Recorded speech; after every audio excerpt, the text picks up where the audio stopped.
Mr. Secretary, it seems like you have an issue admitting facts. You can't say that the president lost the 2020 election, just like you won't admit President Trump is losing this reckless war of choice, and just like you couldn't admit that the shoes the president bought you were too big. You clearly don't know what winning means, and not because the facts are unclear to you, it's because telling the truth would cost you your job, and the American people are entitled to a Secretary of State who tells them the truth even when the president doesn't want to hear it, and my constituents, our service members, deserve better. Mr. Chairman, I yield back.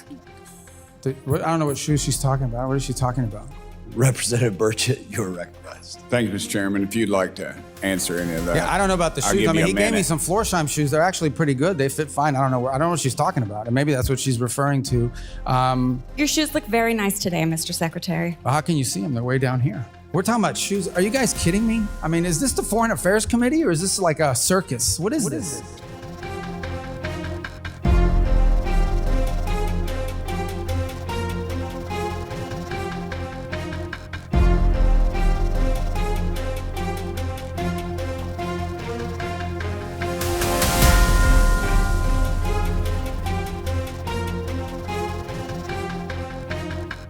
Marco Rubio is once again going viral, and this time it's not because of diplomacy.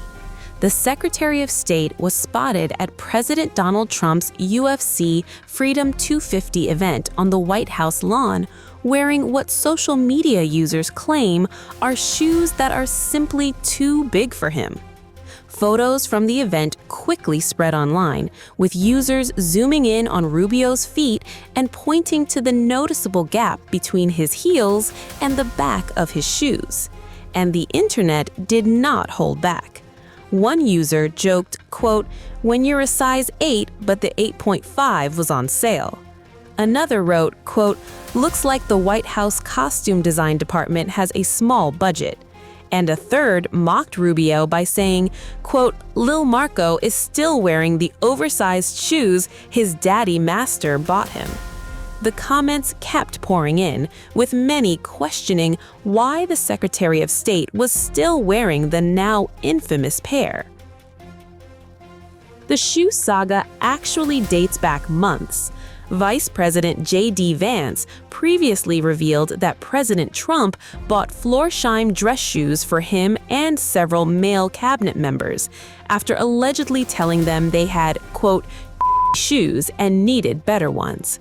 The pair worn by Rubio reportedly cost around $145. Earlier this month, Rubio was even confronted about the shoes during a House Foreign Affairs Committee hearing. Representative Sarah Jacobs accused him of struggling to admit obvious facts and used the oversized shoes as an example. She told him, quote, "You couldn't admit that the shoes the president bought you were too big." A visibly confused Rubio responded by asking, quote, "I don't know what shoes she's talking about. What is she talking about?" Representative Jacobs is recognized. Thank you, Mr. Chairman. Mr. Secretary, good to see you. I'd like to talk about the war in Iran. Yesterday, in your Senate testimony, you told Senator Booker that the war in Iran is over.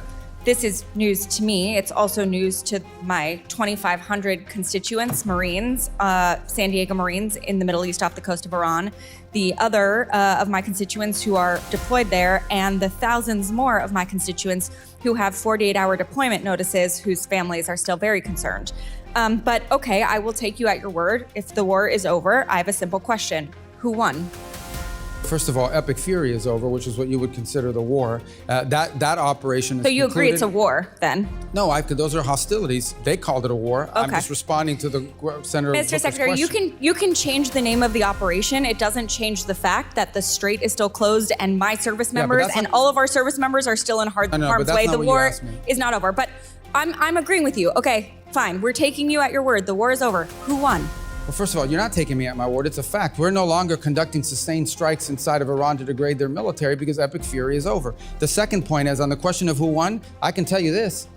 We defined victory as destroying their defense industrial base, significantly reducing the number of missile launchers that they possess, significantly reducing their stockpile of drones. And we achieved all of those, in addition to destroying what they had left of an Air Force and wiping out their entire conventional Navy. Those are all gone. So I consider that victory, and we did too, and that was the purpose of Epic Fury. Okay, well, good. Based on the metrics that you just said, okay, there's actually, our intelligence community has said that Iran is reconstituting its military industrial base faster than we had predicted. And analysts assess it still holds roughly 70% of its missile stockpile and 70% of its mobile launchers. The Strait of Hormuz was open before the war. It is now closed. We have lost 14 brave American service members. Over 400 are injured. And the Iranian regime remains largely intact, but now with a more hardline leader who has more incentive to try and get a nuclear weapon. So I guess I have to ask you again, Mr. Secretary, does this actually look like winning or losing to you? Well, first of all, I don't know what intelligence assessments you're referring to. We wouldn't discuss intelligence assessments if they were real. These have been publicly reported. Well, if they're publicly reported, someone committed a crime, and by the way, is also lying. And this happens all the time. People manipulate intelligence and analysis for purposes of furthering a narrative. On your point about the regime is actually deeply fractured, which is why it takes 7 to 10 days to get an answer from them for anything. Meanwhile, they fractured, but still intact. Well, intact in the sense they can't even reach agreements that they can get back to us. So I don't know how intact that is. What they have is people that are afraid to go into the streets. Their repressive operations have held people back, in addition to the fact they've cut off the internet. But this is a country right now, and this regime that is facing hyperinflation, a completely devalued currency, hundreds of billions of dollars in damage to their military infrastructure. And frankly, they all of the pre-existing problems that Iran had in their economy, which is why people are protesting, are worse, not better. Sure, and but they have to deal with that too. Mr. Secretary, so you're saying we're winning because the Iranian economy has inflation, it's cost them millions of dollars a day in lost revenue, and because it's going to cost them billions of dollars to rebuild. Well, we are having inflation. It's already cost us an estimated $100 billion. Gas prices are up with no end in sight. The average family is paying an extra $450 on gas and could pay an extra $2,000 by the end of the year. The American people are not stupid, Mr. Secretary. We all know that this war is not over. Just last night, the U.S. and Iran exchanged fire again, this time over Karg Island. We still have not reached a deal, despite the president's promise that a deal is right around the corner. The president even said today the blockade could last until Labor Day. It's now day 97 of the war that the president said he wanted to end quickly. So I have one last question for you.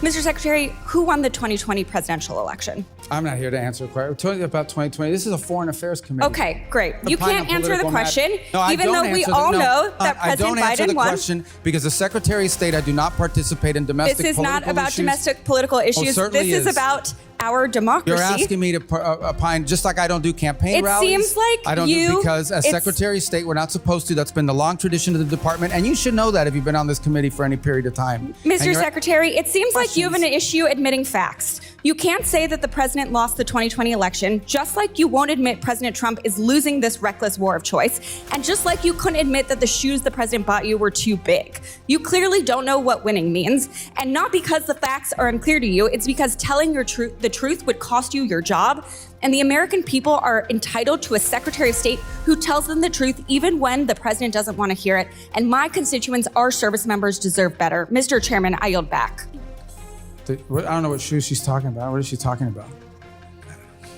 Representative Burchett, you're recognized. Thank you, Mr. Chairman. If you'd like to answer any of that. Yeah, I don't know about the I'll shoes. give I mean, you a he gave me minute. some Florsheim shoes. They're actually pretty good. They fit fine. I don't know what she's talking about. And maybe that's what she's referring to.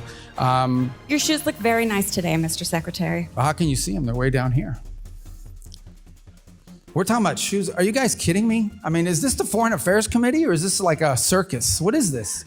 But now, after new images from the White House UFC event reignited the debate, social media users are once again fixated on Rubio's footwear. And according to reports, Trump enjoys asking members of his administration one question at cabinet meetings. Allegedly, he asks, quote, "Did you get the shoes?" For Rubio, though, those shoes appear to be attracting almost as much attention as his politics.